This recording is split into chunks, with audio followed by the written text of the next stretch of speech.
What's going on, everybody? We are back. We're here with Ep.5 of the Hoop Simple podcast, joined by the lovely Dove Con out of St. John, New Brunswick. Today, we got a special guest, Mr. James Yamashita, Mr. UMPI in the house. So, James is YNE alumni. We grew up playing together. Toronto legend himself. He's currently at a Division III school, University of Maine, Presque Isle. So for those of you, this is your first episode watching. This is our series called Levels. We interview different college basketball players from D1, D2, D3, all the way down to Canada, and sort of give you a rundown, similarities, differences between each level, and just give you guys some insight. So jumping right into it, James, tell us a bit about yourself, sort of how you ended up where you are right now. All right, yeah, no, thanks, Cam Dove. I appreciate you guys having me on. So I probably want to say I started off playing basketball when I was about 7 or 8 years old. Not seriously at all, just kind of picking up a ball for the first time, just messing around, playing in the schoolyard and stuff.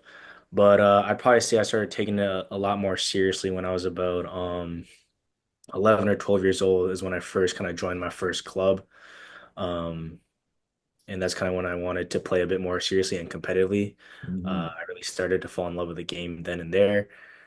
And from there, I grew up in Toronto. And growing up in Toronto, I've been playing basketball there all the way until the end of high school, which is where I graduated from was Silverthorne Collegiate. But obviously, due to COVID, my season was cut short for my junior and senior year. Yep. I didn't actually have a senior year of basketball. And there wasn't that much opportunity, at least within Canada basketball. I know things I think a bit more opened up in the States, but I wasn't in the States at the time. Canada basketball kind of had a huge pause with basketball, and it kind of left me like not really anywhere to go. From there, I made a decision to travel to Japan and play basketball there internationally. And luckily, I was able to play for an international team out there, gain some exposure in the Japanese basketball world. And near the end of the season, kind of like during actually the start of AU season, our team traveled to America to play in an AU tournament. Yeah, and then from there we played in this big AU tournament, played about 10 games in the span of no, I think like a week. And fortunately I was able to meet with lots of coaches, talked to I met a lot of new people too doing that. Talked to a bunch of coaches and gained a lot of interest. And from there, I got in contact with UMPI, with my coach, and that's pretty much how I ended up here at this institution here. Is that what you guys say? You say umpy? Is that Yeah, what we I call it heard? UMPI. Yeah, we call it Umpy. UMPI. Umpy, got Dan, it. Umpy. Okay, okay. We I call it would never have thought, but I like it. Umpy. yeah, Okay. we call it Yeah. UMPI. So how did you get there? Was question one. Question two is a day in the life at UMPI. What's it like? All Take us right. through a So, day in the life. if we're in the season, I'll give you probably the full rundown because you're probably gonna get the most out of that. Usually, at least how this year went, I've always had class from my first class was at 8 in the morning, and I'd have class from 8 in the morning till about 12 noon. Like, it would be I think 3 classes in a row. I'm studying exercise science, which is like kinesiology. Nice. So yeah, no, I'm having classes from 8 to 12, and then pretty much right when I get a class, I'm gonna go grab something to eat just because I haven't eaten that whole day, probably that whole morning. It's ever Mhm. just a little bit of breakfast, which is like a bowl of fruit, some yogurt. But yeah, no, I'll probably go eat lunch, and then it's straight into to getting shots up. Just because that whole morning I feel like I've just been sitting down a lot in the desk, in the classroom. So it's straight to shots. I try to aim for about at least when I'm in this session, 150 makes, 200 makes in this frame of about 45 minutes to an hour. Just because I know sometimes gym time can be a little bit hard when you have other sports teams on Yeah, campus yeah. too, um, during the season. Um, And how Division 3 works, we have 6 out of the days of the week, we have official team practices. And we are required to have one day off. So we do go 6 times a week. And if one of those days fall, as a practice day, we usually have our practices more in the evening times just because a lot of guys have classes during the day. So usually how my day would go was class, shots, kind of have a break. Um, and when it came to lifting, it's very low, kind of or moderate intensity, just because I know I'm in season. I don't try to burn myself out because I know that can definitely be an issue with a lot of athletes. Mm, So right. it's really just, constantly, activating those muscle groups little by little every single day. But usually during practice is when it's a lot more intense, you know what I mean? And I would assume in all divisions, you're playing for minutes. You know what I mean? It's super competitive For during sure, team for sure. practice. But no, overall, I think that would be a day in a life of probably at Umpy, and then games are usually following on the weekends, occasionally during the week. But Love it, love it. So, James, tell us, in your opinion, the biggest differences between D3 and Division 1. mhm. So yeah, no, fortunately, playing Division 3, uh, I was able to see and play against the Division 1 U Maine here in the state. So I would say some of the biggest differences is size. Number one, our team is nowhere near as big as UMaine's roster, which is the Division 1 school. Size is a huge, huge factor. Um, with that, when it comes to just height, their builds, I mean that we don't see a lot of that in our conference or even a lot of teams that we play out of state as well. So I think that's a really big jump when it comes to Division 3 and Division 1 is like their size. Um, when it came to skill set, it's really a lot of the fine, small details that can take a Division 3 player to a Division 1 player. There are many, many, many skilled Division 3 players, but they could just be one, two, maybe three things off away to becoming that next level of player.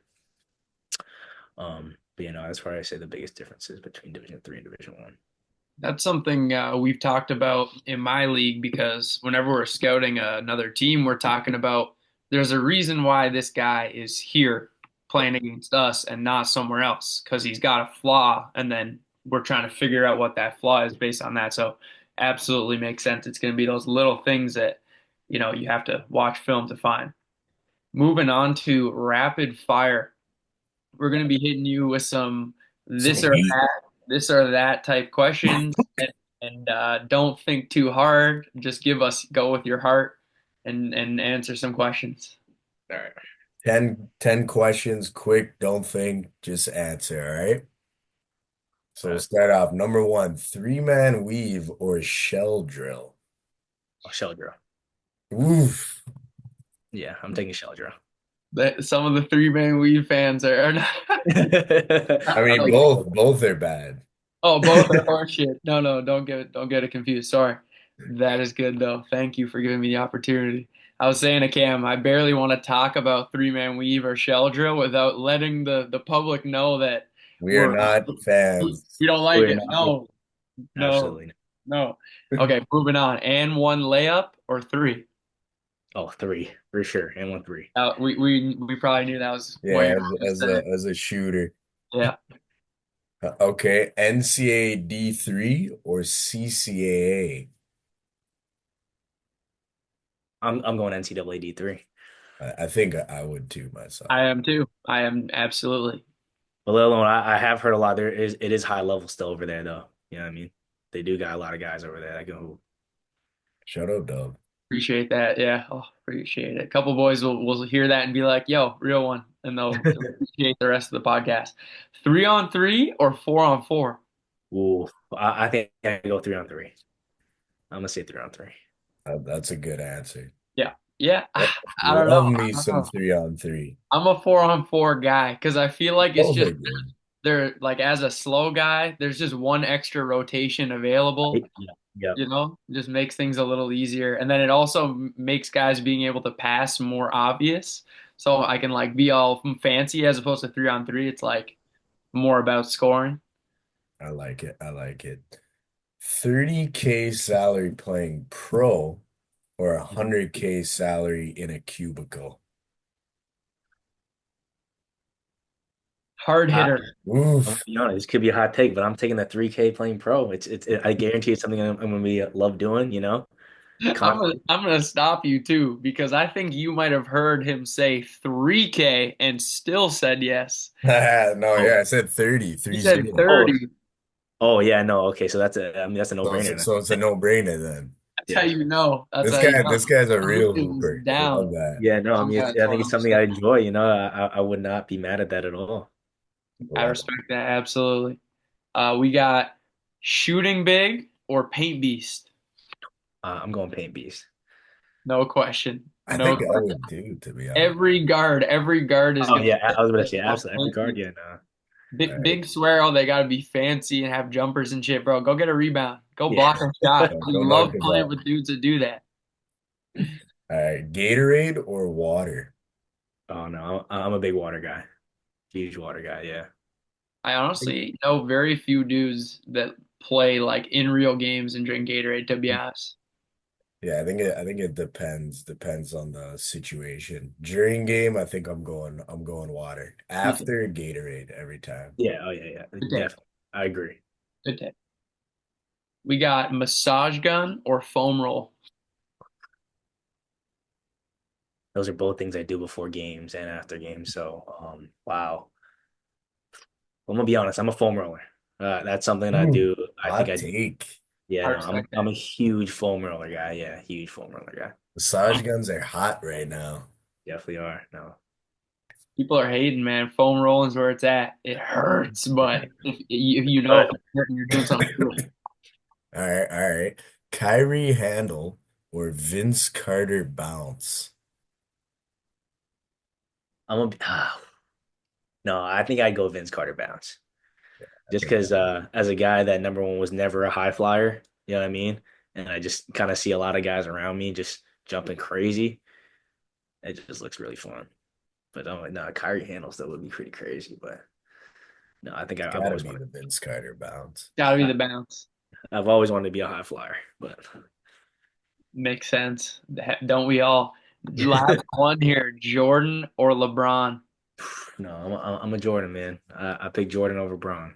Good shit. Yes. What's up? Yes. You're Great welcome. You're welcome here anytime. Thank you answer. for doing the rapid fire. Now we're on to back to regular questions here. I need one piece of advice that you'd give to young hoopers coming up trying to get to college basketball. I think one piece of advice I'd probably give is that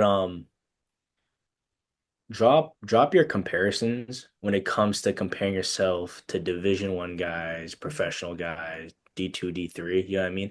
Everybody has their own path when it comes to, this whole basketball thing, like your journey, right? Whether it's you start in a small college, small junior college, you know what I mean? Everybody has their own path to get where they want to be and their goals. Let's say if your goal wants to become a pro, how a lot of young hoopers are, you know what I mean? Doesn't matter if you go to a small JUCO, D3 JUCO, D2 JUCO, D1 JUCO, Division 3, Division 2, Division 1 NCAA, like OCAA, U Sports. I really don't think it matters because it's your own path. You know what I mean? So drop those type of comparisons. And I mean, you're your own basketball player. You're your own person. That is a really, really good answer. Underrated. One that we haven't heard yet. I would have to agree. I think there's I mean, every guy has the dream of playing Division 1. Yeah. And obviously, I mean, it makes sense. Yeah. The resources are better, the cameras are on you, all that stuff. But I totally agree. I think there's way too many guys chasing that D1 for the status as opposed to it being the right fit for them. Right? Like there's a lot of D1s. Like you go to I was talking to somebody today about this, VMI, Virginia Military Institute. Like no disrespect to them, but one, they're bad. They're in the middle of nowhere, and it's a military school. Like you could go there, you know, and your experience is gonna be terrible most likely, or you could go to a lower level where they actually want you, right? And you can, have a nice little career for yourself and a good experience. Absolutely. And also just like there's a toxic thing that young basketball players and really guys at every level tend to do oftentimes, which is try and, say, oh, I'm better than this guy, I'm worse than this guy, better than this guy. And sometimes it's like, oh, he's up there. Why am I not up there? I bust his ass at a run. It's like it doesn't work that way. No, It's I was everyone literally is having on their that own conversation path. today. Everyone Literally. has their own path, truly. And the thing too is a lot of guys don't realize majority of the time it's not actually about who's the better player. Hmm. It's who has the connection to that coach. Yep. So you might see, hey, I gave this guy 25 points, blah, blah, blah, whatever, last month, and now he's getting recruited to play here. What's that about? It's like, unfortunately, it's not just about the skill. There's so many other factors that are at play. Like, what high Mhm. school did you play for or prep program? Who's the people that are speaking on your behalf? Are they connected to coaches at the next level? Because I mean, we've seen countless guys get to a level they don't deserve to be at just because of whoever is vouching for them in their corner. Right. So that comparison game will oftentimes come back to bite you in the butt, I think. Yeah, no, 100% agree. Absolutely. Well, last question. So, Dove, we got the piece of advice. Now we're gonna go to the other side. What is your biggest regret so far in your basketball career? Biggest regret. Um, I really don't think of many regrets because I do believe that I am putting everything I have, or hopefully putting or trying to put everything in I have with my whole basketball thing. But if there is gonna be one thing I'd say is I wish earlier um I networked better when it came to coaches, when it came to reaching out to trainers, you know what I mean? I don't know why I feel like there's this idea about young basketball players thinking that, oh, don't worry, this coach will reach out to me. These Division 1 coaches, these trainers will reach out to me. It's like there's no problem as a young basketball player to reach out to coaches, reach out to trainers, asking for help. You know what I mean? Like there's no issue with that. And I just think um as young basketball players drop those egos when it comes to that. Like basketball is number one a privilege to be playing this type of sport. Don't think you're somehow better than the sport or taking it for granted. You know what I mean? Because it's really not the case. Like I wish when I was younger, when I was kind of like a freshman in high school, sophomore, even middle school, like I wish I reached out to more coaches, to more trainers, that I wanna get to the highest level that I can. You know what I mean? And it really does start early because you might get to the end of your high school career and now it's too late. Like a lot of college coaches have already recruited. You know what I mean? It's like you could have prevented that, by reaching out earlier. It does not hurt. The worst possible thing is that maybe you don't get a reply or they Yeah. say we're looking at a different direction. It's like statistically, I think there's over like hundreds, even maybe close to 1,000, like Division 3 schools you can be playing at. You know what I mean? Let alone Division 2 and Division 1, JUCOs. You know what I mean? U Sports, OCAA. Like there's thousands of options. Yep. You know what I mean? I think Never. I think one of the worst sort of quotes, cliches, whatever you want to talk about is if you're good enough, they'll find you. And I know Dove's a big fan of that one. No, I was gonna say that Brett Yamashita is a big fan of that one.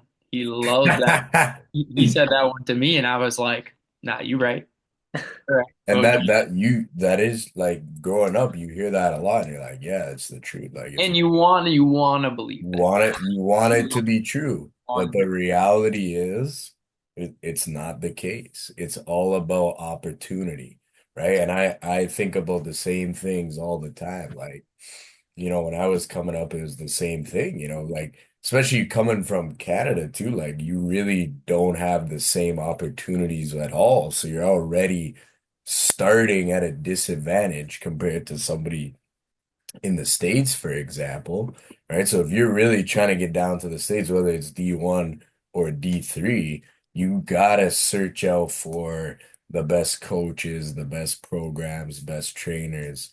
Like you said, like it's so much more who you know rather than how you actually play on the court. Yeah, no, exactly. And Yeah, it's and it's it's tough start when that so kind of early. right. It's tough when that finally sinks in and you're like, shit, like Yeah. I'm so much better than this guy, but he's playing over here. He's got way more opportunity than I have, right? And the other thing about that is too, a lot of coaches are bad at their jobs too. Like we see it all the time. Like you might be good enough, but you're getting overlooked for whatever the reason may be. You're undersized, you're not playing in the right areas, whatever it is. So you got to really make sure that you do everything in your power to overcome those recruitment obstacles that a lot of guys face. Oh yeah, Absolutely. sure. Yeah, 100% agree right there. Of anything else you wanted to add on that? I definitely think that it's sort of like I'm not going to be an NBA player moment, realizing that, you're not going to get found just because uh, you think you're good enough to go somewhere. Guys don't necessarily get to where they're supposed to, and sometimes guys who don't belong places don't get places they don't belong. But ultimately, uh, what James said was absolutely right. That everyone's just got their own sort of journey and should just hoop, Run your own race. play hard. You'll I was regret it. actually watching a video today, the rookie on the Grizzlies, what's the guy's name? Wells, Jalen Wells, I think it is. Yep. Yep. He actually started at a D2 school in like Washington, I think, or something. And he was talking about how I think he had like one or two Division 2 schools coming out of high school, like really overlooked, no D1s. Ended up going D2. I think he played 2 or 3 years D2, played really well, and then played last year at Washington State, had a good year, and then ends up getting drafted to the NBA. And he was like a top 5 finalist for Rookie of the Year. Like he averaged like 11 points or something this year, right? So like it's so true that everyone is running their own race Yep. and don't even worry about comparing yourself to other players. The other thing too, I'll say is when it comes to the D3 level, I think a lot of people frown upon it and they're like D3, like, it's shit. But it's like, dude, have you ever watched a single D3 game? Like, can you even name a D3, Name a team. Yeah. right? Name a team. Or yeah. Oh my gosh. And There's the so same thing can be said for D2. Yeah. D2 as that well, is same true. thing. Yeah, All no. guys know is that it's below number one. Yeah, no. Just like yeah, no, how you mentioned, yeah, Division 2 going to Division 1 to the NBA. Like look at Duncan Robinson, Division 3, That's right. That straight to Dubs guy. D1, straight to the NBA. You know what I mean? Like really not sometimes where you start, you know what I mean?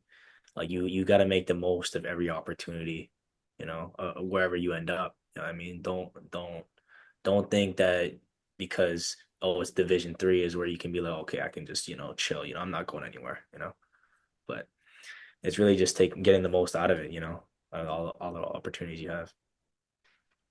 If you don't play hard, you'll look back and regret not playing hard at any level. Yeah, Exactly. yeah. Make the most of each opportunity for sure. Dove, anything else before we wrap it up? Oh, that was excellent, James. Thank you so much for joining us, man. That was a blast.